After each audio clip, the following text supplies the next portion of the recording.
last time we did this. This is so cool. Time moves faster than any of us are prepared for. Well, good morning and good evening. For the people at home who don't know who you are, can you please just tell people who you are and what you've been doing in Eve lately? I'm Ariel Rin, the current member of CSM 19.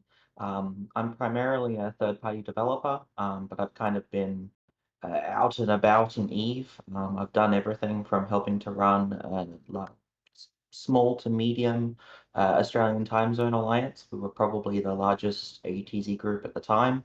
Um, Often accused of time zone tanking, but that's just where we live and what we do. But I currently maintain the Alliance Auth project, which is used by something like 180,000 users or something like that. We've got like a dozen developers that contribute. And I'm primarily focused on, as I said, ESI and third-party development, including the fact that we now have a developer at CCP that's in charge of that sort of side of things after about 5 years of nothing. So we've actually got like a bunch of changes happening at the moment that I'm just trying to smooth over and make sure go through well, because going from no changes to lots of changes is a bit of a shift in and of itself. I'm 100%. currently in the initiative. I probably should point that out. I am a blob member at the moment, but that's primarily because I retired out of running a alliance because it's a lot of work, and I wanted to focus on my development side of things. Awesome, cool. For people who were like me last year and had no idea what ESI even is, can you give me like explain? Hey, ChatGPT, explain to me what ESI is as if I were a toddler, sort of explanation. ESI can mean a lot of things to a lot of different applications. It's a safe and approved way to give people access to your data in game. It's usually read only. And in a lot of cases, that might just be who you are and who you're affiliated with. So I'm Ariel, I'm in the initiative. I should have access to this Discord server or this Mumble server and those kinds of things. We can go a lot deeper than that. We can pull out like mining data, we can pull out the structures that you've got and check the fuel levels and all those kinds of things. But it's all very well, like informed consent is a term I like to use a lot, where it's very specifically you log on to Eve and it says, hey, you're giving Ariel access to this information. He will be able to read your Eve mails and your notifications for the purposes of doing this. Um, and that's so that people don't do weird things like jump into the client and try to scrape out market data to get prices. They can do it all in like a really safe and informed way with players. Awesome. What is Alliance Auth is like your I don't know if that's your called the like your fame. This is like your baby. This is the thing that sort of put you on the like this like on the map with regards to just like Eve ESI developments. Could you explain to people at home what Alliance Auth is and what and how it helps people in Eve? At its core, AA doesn't try to do like a lot of other things. There is software developed by other people that's kind of designed to be in everything. Like you connect to it and it pulls all of your data and then it can do things with that data. Instead, AA is from the ground up. It's just like, I'm Ariel, I'm in the initiative. I should have access to Mumble, Discord, and those sort of like really core services that you just need to get a get along with. Can't think of the word I'm trying to use. You just got to get on with it. You want to run fleets, you want to undock compute things. You don't want to be thinking about who's in your Discord server, who's getting your pings, who's listening to your voice comms, all those kinds of things. So we've designed it sort of from the ground up to be really flexible. If you're a small group and you just want to have Discord, that's all AA does. If you're a massive group and you want to check what skills someone has to fly a dread, instead of getting a screenshot of their client, Yeah. checking if they've got warp drive calibration 5 or whatever. It's magic. It's automatic. It pulls those skills. You've got this. Boom. You go into that ping channel. You get pinged with dreads. Um, and that was actually, it sounds like a 4,000 member group thing. But when we were running Tactical Supremacy, AA was like very fresh. It was very new. And we were only a 30-person group, like holding Delve against goons coming south. Um, we were nobodies, but we didn't have time to mess around with all of that manual stuff. We had 47, we had one FC. He was working like FCing like 8 hours a day to hold Delve. We didn't have time to do all that other stuff. So AA helped automate all those procedures and tell us that there was a PLOS running out of fuel or that there was a dread that was missing this skill, so we could just like tap them on the shoulder and be like, "Hey man, can you like train that skill?" Um, just those things that you'd normally have to spend tons of human hours, which we already were, just to try to stay competitive with those big groups. So AA is Init runs AA. We've got 4,000 something users on AA, and there is people out there with like 8-person Discord servers that use AA, just so they can, check the price of an item on Discord using like /price or something like that. It scales really small and really big. Yeah, I just pulled up my this year I started, or last year or whatever, I started my own C5 wormhole corp. And luckily I have people who are much smarter than I. They We are now using AA for our corporation, and it has been a godsend. Oh my god. Like before it was like me and three other people, we just trusted each other, but now we're doing like member audits. We have a buyback program. We have like a forum post. There we even have like a wiki. We have like all the tools that we're now using with like through Alliance Auth is amazing. And oh my god, I did not realize what I did not have before. Well, the Oh, funny thing it's about that is sometimes I don't realize what I have. Like the other day, I was using JEV assets, and it wasn't quite pulling up my assets in a way that I wanted it to, and I didn't have all my characters auth, and like I love the app, but it's like another thing I've got to use, right?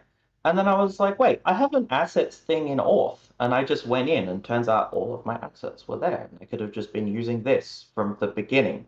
Not as powerful as JEV assets, but like sometimes I forget how much we have in ADA. amazing.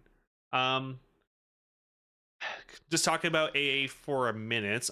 Is there something about AA that most people may not know that is available to them through AA, or something that you see people aren't using enough? I'm really proud of our Wiki.js service. It sounds like a stupid thing, like who needs a wiki? But it's actually an amazing place just to jot down notes. The wiki first started when I joined in it, and nothing was written down anywhere, and it was in like 700 different forum threads from Sister Bliss, who wasn't even running the Alliance anymore. And I ended up like picking all of that up and transposing it into a wiki that was literally just my notes of how to do half of this stuff. And it's turned out to actually be the wiki that now runs like most of Init. Yeah, Um, I really like the Wiki.js service. that's We've awesome. also now written a thing where I can check my just like it's an instant one-page dashboard on Corp Tools that tells you how much you've ratted this month and how much ice you've mined and how much incursion money you've made and stuff like that.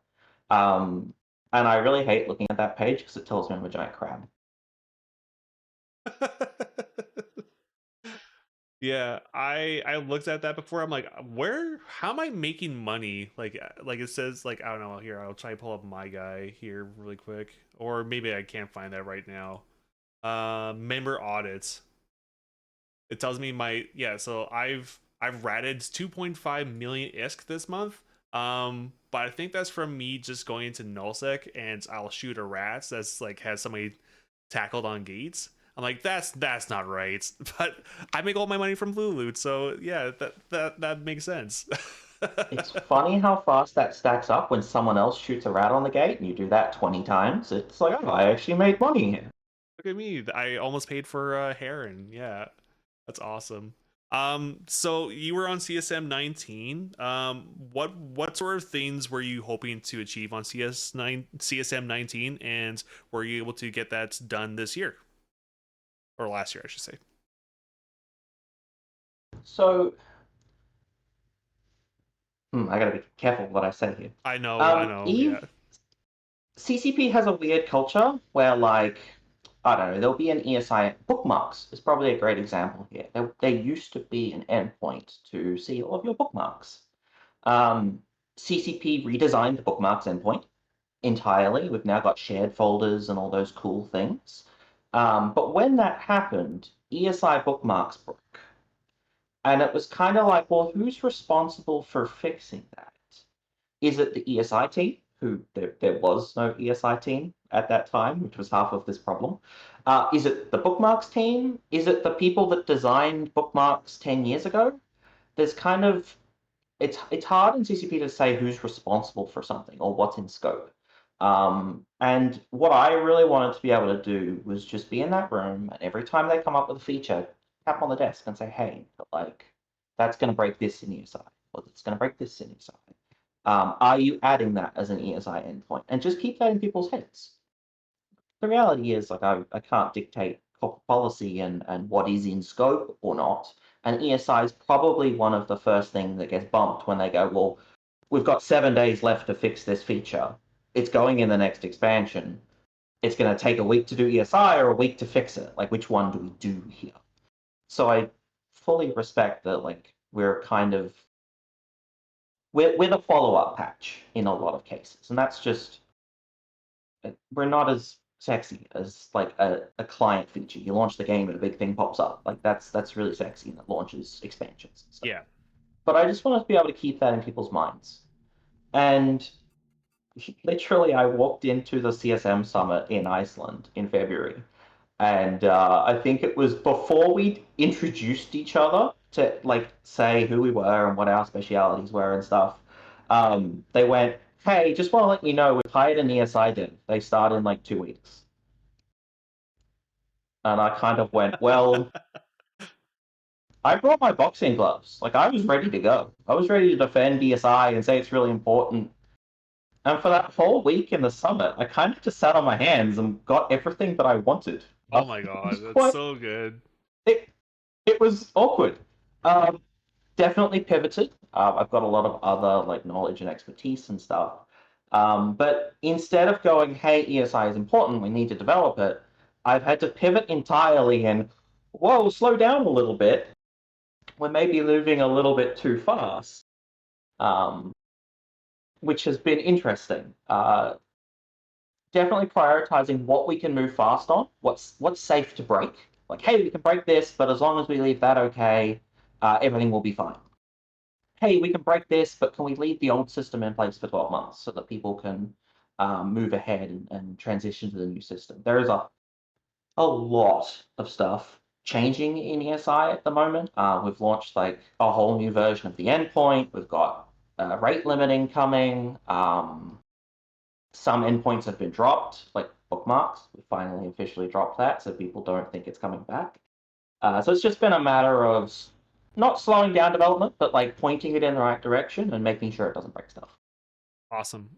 Is there anything like for next or for this year, let's say if you do get reelected, is there something that you wish to continue working on that maybe you weren't able to get to from last year, if that you wanted to keep on pushing for with CCP, or is there something that you wish they would focus on less?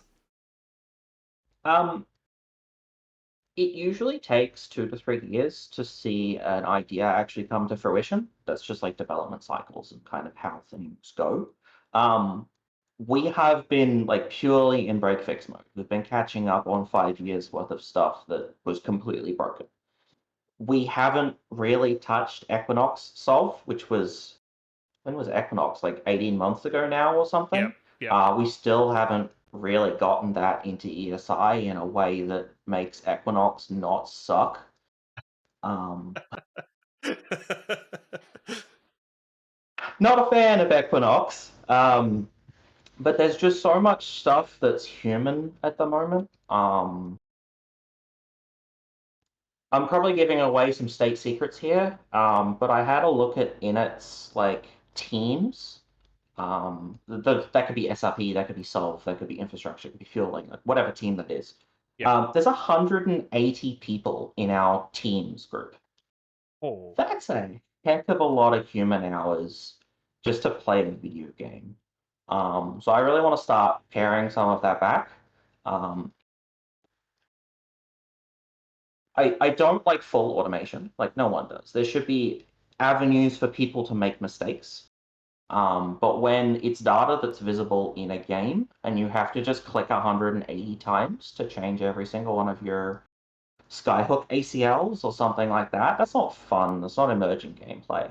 It just takes someone like Darkshines or Waking T hours to do that they don't actually get to spend undocking and doing fleet stuff. yeah. Um, so catching up on that stuff that we used to have in Fuzzy Solve, and sort of giving us some equivalencies in Equinox Solve, and cutting back those human hours that we've had to drastically onboard, like 50 or 60 people just to keep up, so that groups like Init can undock in PvP, and so that small groups don't have to have a team of 180 people just to maintain their solve. That's something I really want to focus on this year. Perfect. That's awesome. Yeah, like I know you're part of it, but like we all share New Eden with all these other alliances and all these other groups. Um, Working on this ESI stuff is going to just save, like you said, so many man hours for so many different people. Just to make it so that people can actually enjoy the game in sort of like a more efficient way that maybe not the average player can appreciate, but in the end we all appreciate because we need these people to press these buttons in order so that we can go and do skyhook rating or what have you. Yeah, I think it's worth like putting it in context. I think like in it's 4,000 people or something, and there's 180 in their teams.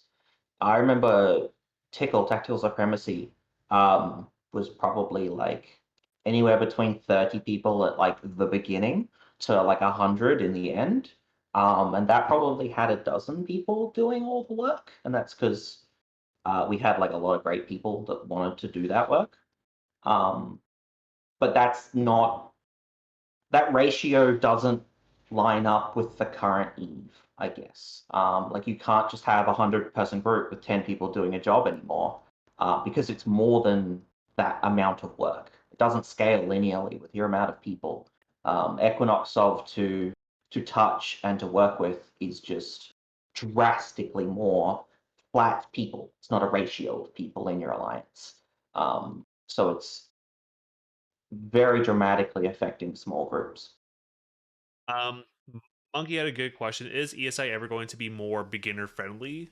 And should it be beginner friendly? I really like the new API Explorer. So that's part of our transition to Open API 3.1, which is a whole bunch of tech jargon.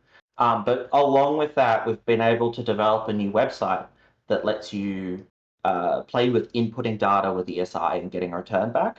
There used to be one with the old ESI, but it wasn't as nice. Um, I think that's the first step, is giving people like introductory ways like, hey, if you want to read your notifications, punch in a character ID, log in, push return, and that gives you a list of characters. Um, the developer docs have been drastically rewritten. They're completely new. Um, Ultimately, you are going to have some tech knowledge, and I think that's where us as the third-party developer community can kind of step in. Um, I'm trying to get AA to a point where you will still need Python knowledge, but you won't necessarily need ESI knowledge. You won't need to know in depth how Eve works and how ESI works. You just have to know how Python works. And that's a lot less steps to go through to get to an end result. I don't know if we're ever going to get to the goal or whatever that AI is pretending that you won't need to know how to code. Yeah. Um, but if we can try to just break down some of those barriers, and 5 years worth of unmaintained garbage wasn't helping. You would hit error limits that you didn't know existed because they weren't written down anywhere. You just kind of had to magically know that you're only allowed to call corporation character history 60 times a minute, or is it 100 times a minute? I can't remember. Even I can't remember. But now it's written down. So at least when you run into that problem, it's written down somewhere instead of just this arcane knowledge that you've got to search Discord for. Cool. Great. Yeah, great answer. Um, is there anything? One of the questions I asked last year that I see is I don't know if you wrote that down in your forum post or whatever because I wrote it.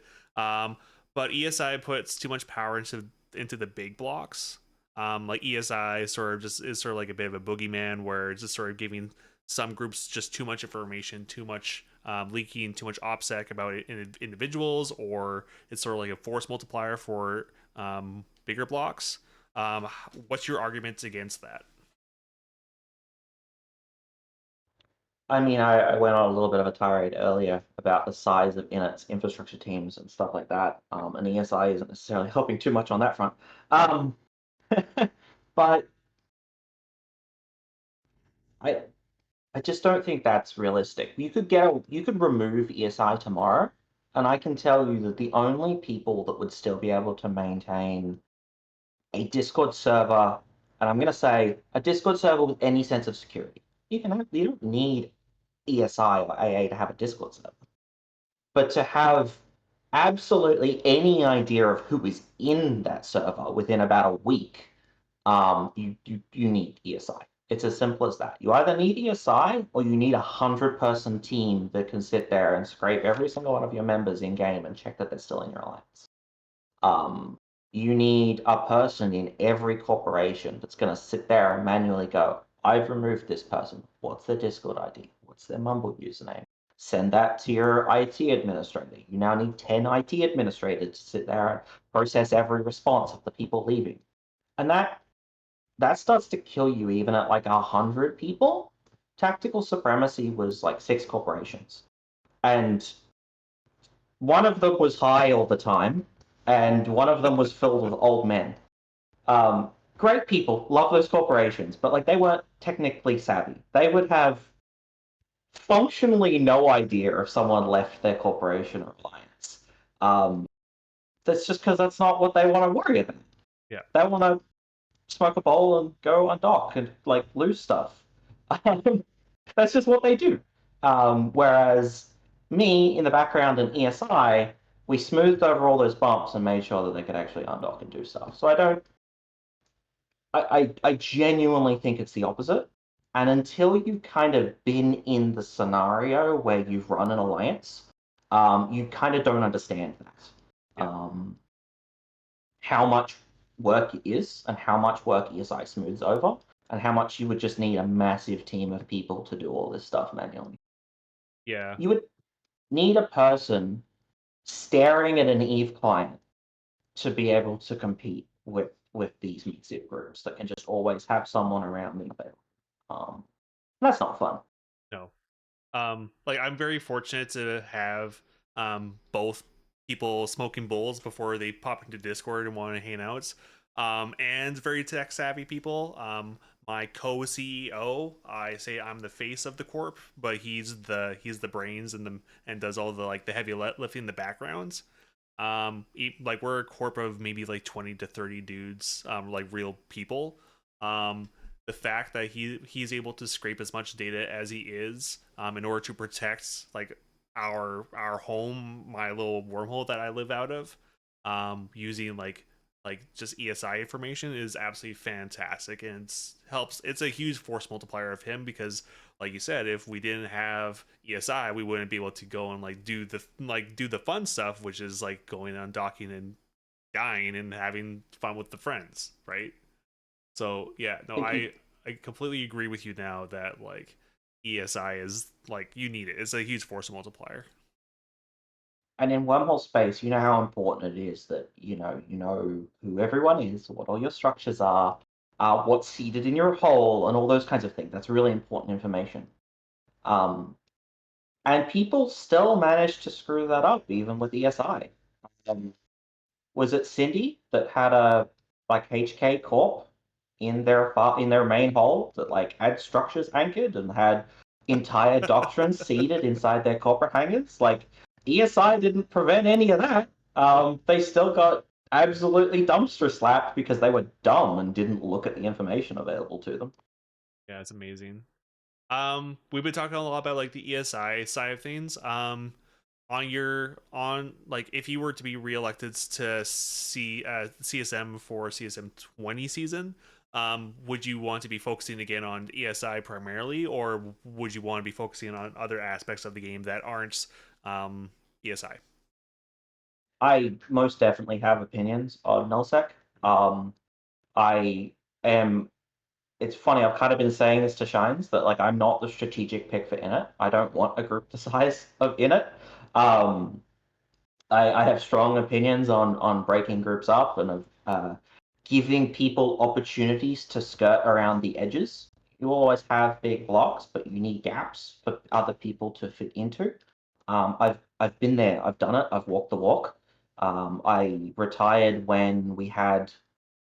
I mean, no, not when. 18 months after Legacy had 1,000 people on our doorstep every single day. I still fought that out for 18 months. Um, but eventually I had to retire and like focus on development and stuff.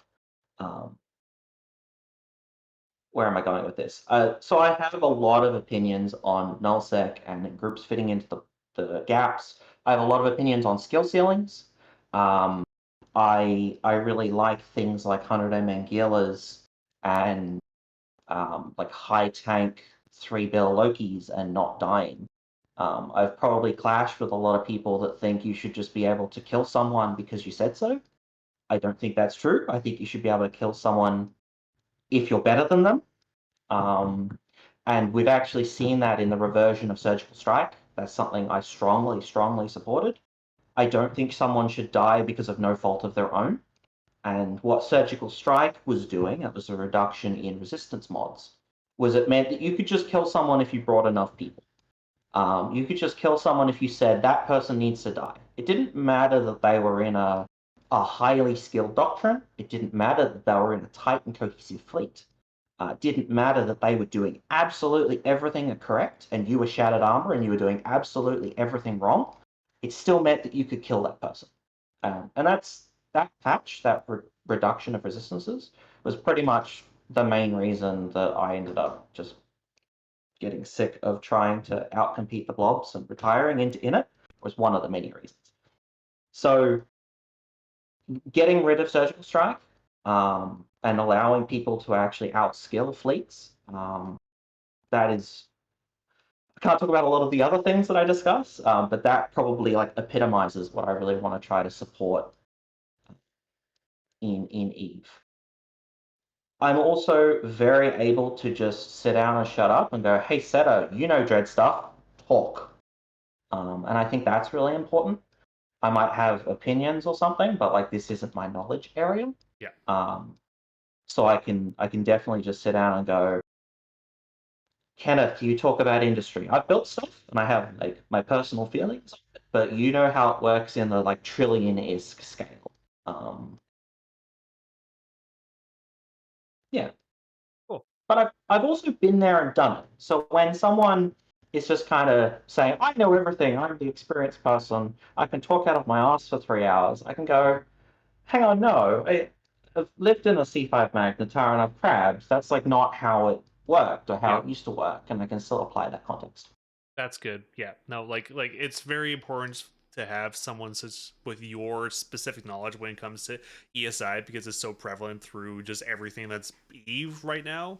But it's also good that you do have opinions on a lot of things because you've sort of experienced it all. Like it would be like me if I decided to just run for CS and be like, oh, I know everything about trig space, even though I probably spent less than a week in trig space. You know when to shut the hell up. Like, hey, you talk for a bit, and like obviously you're a very good collaborator, and that's probably what helps you for being like in going for CSM 19. What did you think that you did really well for the CSM 19 that got you elected? I think it's just a lot of toiling in the background. Um, it was really interesting. I certainly expected in it to offer me some support. Um, but I also didn't think I'd be the primary in it candidate last year. I didn't think that was a good strategic or political call from Shines to do that. But the fact that I sit down and like put in the work, and it's not work for CSM. I didn't sit down and go, I better work hard this year so I can get a free flight to Iceland. I just like care about AA and I care about the developer community, and I'm gonna do all this stuff anyway. I'm gonna sit on third-party developers on Discord, and I'm gonna make a lot of noise when stuff goes badly, and I'm gonna pat people on the head when things go well. But now I can do that in Slack, and I can apply a little bit more context. Um, I'm also I'm not a trained developer. I fell into this by accident because we were running an alliance and we needed an IT system. Sure, I'm an IT guy, but I'm mostly hardware. I do servers and switches and like wires and cables and stuff. I never went to university to learn Python development. I've fallen into all of this by accident. So when CCP say, hey, here's a dev article we're going to post out on Friday, when I read that, I'm reading it from like monkey brain. I'm reading it from someone with no knowledge of what half the words they're saying are, but I have the knowledge of how I'm interpreting those sentences and those words. And that's how the average community and the average third party developer ingests that stuff. So I can ask good questions and I can say, hey, I think we need to rephrase this because like people are going to take this the wrong way because I took this the wrong way. Um, and there's a really important middle ground between a guy that sits on a computer and like doesn't shower and sits in the background, to like the people that are actually out there in the world and consuming this stuff. And I sit in the middle and translate between each other. I think that's been my primary goal, thing that I've been doing at CSM 19. Yeah. I do remember this really awkward thing that I told you last year where you were doing a lot of headbutting last for a while in like the Eve partner Discord, and but like getting to know you a little bit better and seeing some more of like the chatter that you do is it all comes from a place because you care so much about this game, you care so much about this community, you don't want to see things get fucked up.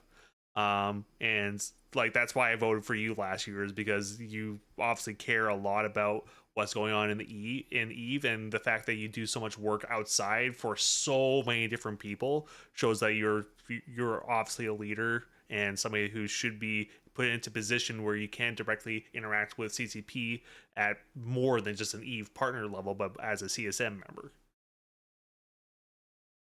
Yeah, I remember, I hadn't quite put two and two together until I jumped on stream, and I was like, "That's right, you're the person I told to sit down and shut up." Oops.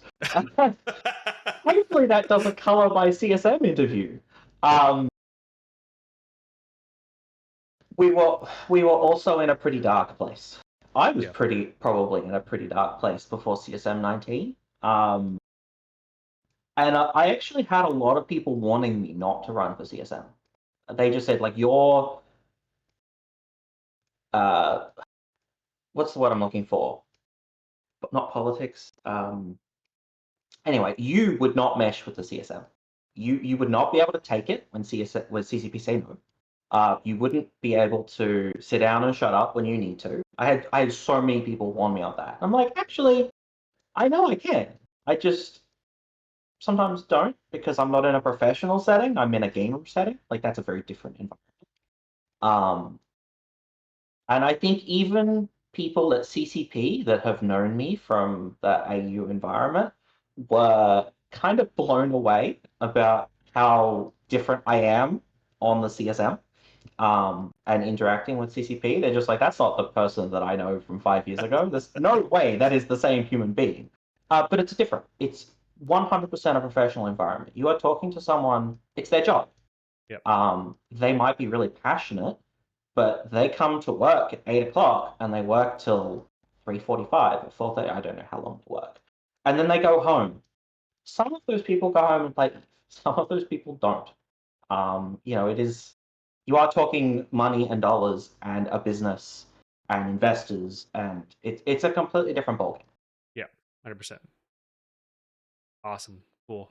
Um, I feel like we've it's like looking at its Discord, we've only been chatting for 35 minutes, but I feel like we're doing a really good job of sort of talking about everything that you've done.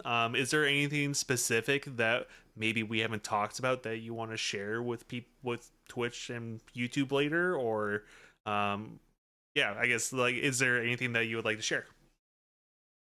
Um, I went to Uluru, Oh, which is totally unrelated. Um, is that the I've rock actually pictures? been.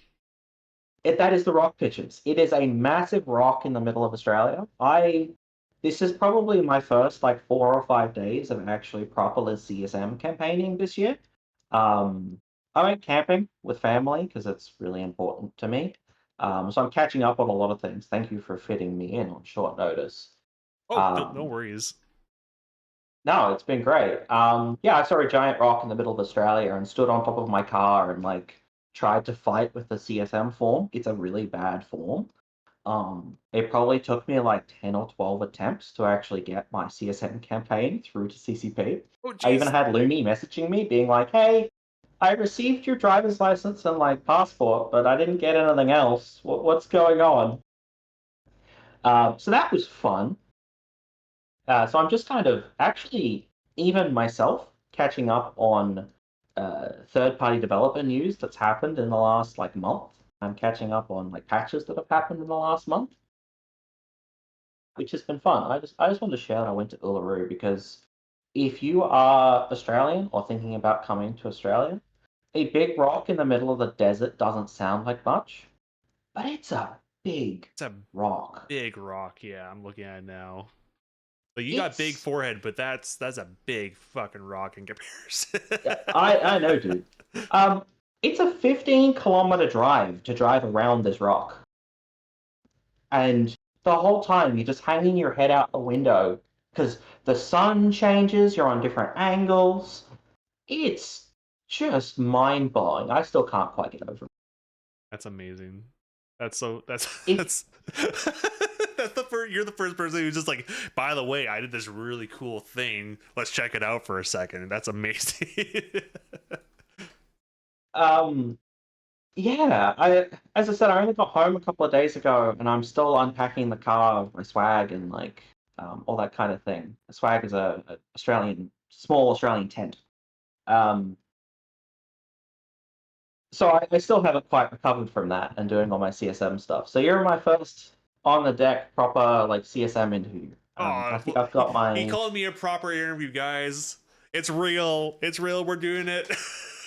I have you've grown pretty substantially from last year too, as well, haven't you?